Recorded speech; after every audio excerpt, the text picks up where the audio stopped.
Michael here, and this lesson is all about creating effective prompts. So this is your guide to creating effective prompts, and it makes you want to ask the question, how do I speak artificial intelligence? And it's all about the prompts. So prompts are when you ask AI a question like, give me 10 reasons I should eat breakfast this morning. Kind of a silly idea there, but it gives you an idea of what you can or things that you should ask. You're basically, again, just asking your best friend here, who happens to know everything, some questions. Now, there are different types of aspects to a question. There's the general question, such as, what should I have for breakfast? And then there are the parameters, which are kind of surround the question and help influence the question, how the results are going to be given by AI. So for example, here's some questions. Can you create a lesson plan on the solar system? What are some hands-on activities to teach the concept of energy conservation? What are the benefits of inclusive education, etc.? The parameters are what then again shape that question, and a popular parameter is the as a. So as a pirate, as a religious figure, as Malcolm Gladwell, as Shakespeare, as a first grade teacher, whatever you want. Other parameters are make it longer. Make it for a grade 2 student, make it funnier, funner, make it a song, make it a poem. And you can add all these together. So you can have, I want it longer, I want it 350 words, I want it as a pirate, and I want you to tell me why inclusive education is important, or give me 10 reasons, whatever.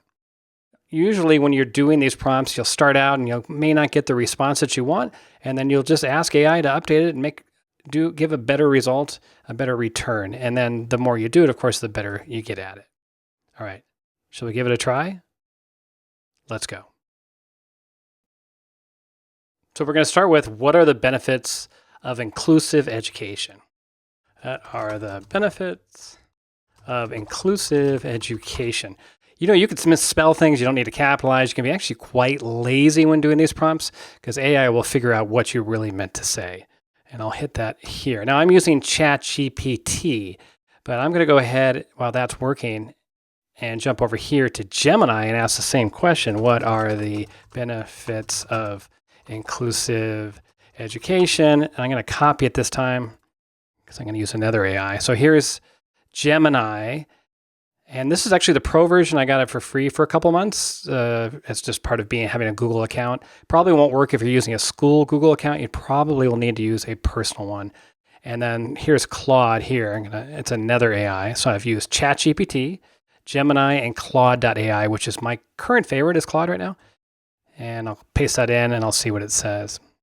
So while that's spitting out, I can go back to here and you can just see the differences here. So it organized it nicely, gives social benefits, academic benefits. Gemini here, benefits you can see how it's different. And then over here, this one just has a basic straight up 8 reasons. So you might want to use all 3. You'll probably get to like one more than the other, and you just maybe get a little tired of using the others. But generally, you'll want to know that you can use all 3. And if it's something really important to you and you need extra ideas, it might be a benefit to use all 3 for one of the prompts. So now let's try the parameter as a pirate. So I'll type as a pirate here, as a pirate. I'm going to copy that for the other ones. So this one is Claude. And while that's going, I'll jump over here to Gemini. And it has a memory, so it knows that I'm actually talking about what I just wrote before, which are what are the benefits of inclusive education, right? So that's convenient. And the memory will get better as time goes forward. Put it down here. All right, let's see some of the differences here.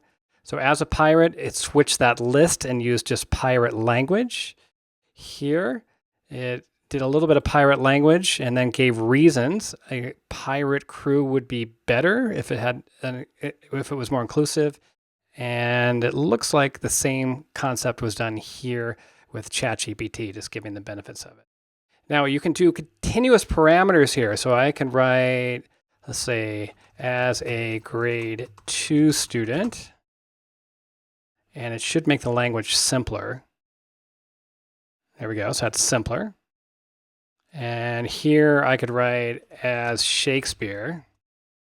Again, notice I'm not using any capitals or anything like that. Oh, interesting. It still did it as a, well, it does actually did it as a At first I didn't think it did it as Shakespeare, but it did, but as a pirate and Shakespeare. Again, that memory just sort of jumped in there. That's pretty cool.